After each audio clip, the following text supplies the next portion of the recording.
किसान साथियों नमस्कार, राम राम, सत श्री अकाल, आदाब। किसान साथियों आप अच्छे होंगे, ठीक होंगे, भगवान से कामना करते हैं, दुआ करते हैं आप जहां भी रहें स्वस्थ रहें, अच्छे रहें, आपके काम में दिन दुगनी रात चुगनी उन्नति हो, परमपिता परमेश्वर से हमारी यही कामना है। साथियों मैं अमित महिला, तहसील लवारू, डिस्ट्रिक्ट भिवानी, हरियाणा से। आज दिनांक 12 अक्टूबर 2022। कल हमने आप लोगों के बीच में बीज उपचारित के ऊपर बातचीत किया। काफ़ी किसान साथियों ने वीडियो देखा भी होगा और कुछ के सवाल भी हमारे सामने आए, तो उनको जैसा भी हमें अनुभव था या जैसा भी हमें जानकारी थी उसके अनुसार उनको हमने जवाब दिया। और मैं धन्यवाद करता हूं मेरे किसान साथियों का कि आप बढ़ चढ़ के, यानी जब भी हम वीडियो बनाते हैं तो आप इतनी शालीनता से वीडियो को देखते हैं और उसके ऊपर कमेंट करते हैं। उसके लिए सभी साथियों का बहुत बहुत धन्यवाद। साथियों आज हम बातचीत करने वाले हैं, जब भी कोई फसल हम लगाएं, क्योंकि रबी का सीज़न आ गया है, रबी की फसलें लगने का समय शुरू हो चुका है। अब चने की सरसों की बुआई का सही टाइम जो है वो चालू हो गया है, और चने का तो वैसे हो ही गया है, और सरसों का 3 और 4 दिन के बाद भी सरसों की बुआई शुरू कर सकते हैं। कुछ साथियों ने शुरू भी कर दिया है, तो जिनने शुरू कर दिया वो तो बाद में इसका उपचारित कर सकते हैं। लेकिन जो साथी अभी भूमि को ठीक करने का काम कर रहे हैं, उसमें जोताई करने का काम कर रहे हैं, जो भी फसल उसमें है उसकी कटाई का काम कर रहे हैं, तो मैं सभी से पहले तो निवेदन ये करूंगा कि फसल के अवशेष जितने भी हैं उनको वहीं खेत में ही छोड़िए आप। और उसके बाद उसमें आप जैसे हैरो से या रोटावेटर से जैसे भी आप उसकी निराई गुड़ाई जो करते हैं या भूमि को तैयार आप करते हैं, तैयार करने के बाद जब आप बिजाई के लिए आप समय निकालते हैं, बिजाई के लिए आखिरी जब उसमें आप पट्टा लगाते हैं, जो भी लगाते हैं, उससे पहले का एक ज़रूरी कार्य आप अवश्य कर लीजिए। उसमें आपको काफ़ी अच्छा बेनिफिट होगा। उसमें चाहे आप चना लगाइए, चाहे उसमें अन्य कोई क्रॉप्स लगाइए, चाहे उसमें सरसों लगाइए, चाहे पशुओं के लिए चारा लगाइए, वेस्ट डिकम्पोजर 100% सोल्यूशन आप लीजिए और प्रति 1 एकड़ 500 लीटर से लेकर 1000 लीटर का फोलियर स्प्रे कर दीजिए। कोई भी क्रॉप्स लगाने से पहले अच्छी तरह पट्टा लगा के जब वो भूमि समतल हो जाए, उस समय जैसे मान लीजिए आपको कल बुआई करवानी है, तो बुआई से 1 या 2 दिन पहले आप 100% वेस्ट डिकम्पोजर का सोल्यूशन आप लीजिए और 100% छिड़काव आप उसकी मिट्टी के ऊपर करवा दीजिए। नमी बरकरार है क्योंकि हाल ही में बरसात होकर रुकी है, तो वो वेस्ट डिकम्पोजर आपके लिए एक रामबाण का काम करेगा, यानी सोने में सुहागा जिसे हम बोलते हैं वो काम करेगा। एक तो फंगसवल की जो समस्या है आपकी वो ख़त्म करने का काम करेगा, दूसरा उसमें जर्मिनेशन अच्छा होगा। और जर्मिनेशन के लिए वैसे बीज उपचारित आप करेंगे, उससे तो आपको बेनिफिट होना ही है, लेकिन उससे 1.5 गुना बेनिफिट आपको अगर कोई भी क्रॉप्स लगाने से पहले 100% उसमें तरल वेस्ट डिकम्पोजर अगर डालने का आप काम करते हैं तो बहुत शानदार बेनिफिट आपको मिलेगा।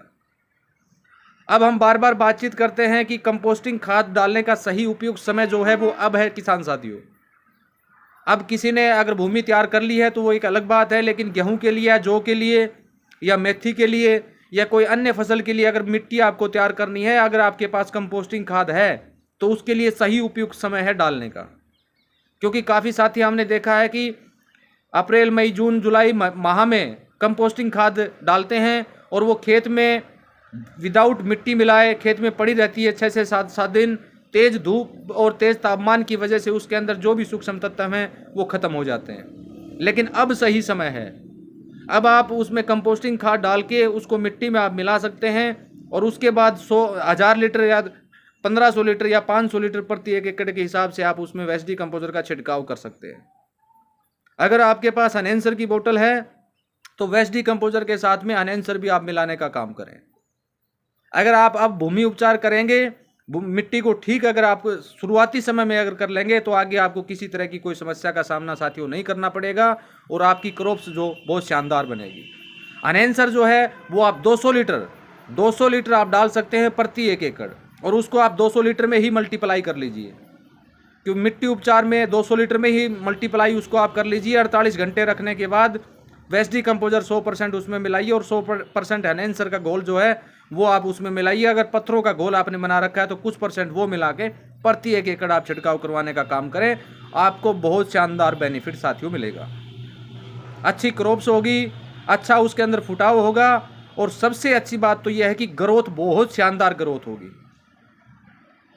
शुरुआती समय में जो पौधा उगता है वो तो हमने कल वीडियो में चर्चा भी आप लोगों के बीच में की थी कि क्रॉप्स लगाने के बाद जो 2 या 3 पत्ती होकर पौधा जो ख़त्म होता है वो उसका मेन कारण फंगस होता है।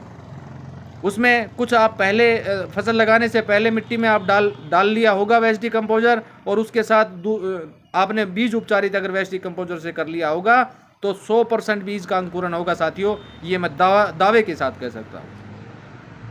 उसके बाद जब आपने क्रॉप्स लगा दिया तो जब आपकी क्रॉप्स 15 से 16 दिन तक की ना हो जाए तब तक आप उसमें कुछ भी ना डालिए, कोई भी डालने की आवश्यकता नहीं है। उसके विदाउट ही उसमें अच्छी ग्रोथ आएगी, अच्छा फुटाव आएगा। तो साथियों ये आज एक ज़रूरी टॉपिक था आप लोगों के बीच में शेयर करने का, क्योंकि काफ़ी साथियों का रिक्वेस्ट भी था जी हम भूमि का सुधार कैसे हम करें, कोई भी क्रॉप्स लगाने से पहले हम किन किन बातों का ध्यान रखें। तो ये 2-3 चीज़ें मैंने आपको बताई है, ये आप अवश्य कीजिए, बहुत शानदार बेनिफिट आपको मिलेगा।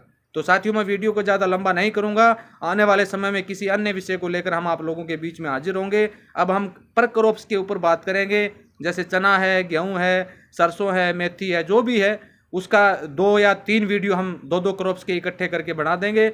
उससे आपको आसानी होगी कैसे आपको क्रॉप्स लगानी है, कैसे उसमें आपको सुधार करना है, कैसे कीट प्रबंधन करना है, उस सभी विषयों पर हम आप लोगों के बीच में बातचीत करेंगे। तो आपका समय भी बचेगा और एक समय रहते हुए आप सारी व्यवस्थाएं भी समय के अनुसार कर पाएंगे, उससे आपको दिक्कत भी नहीं होगी।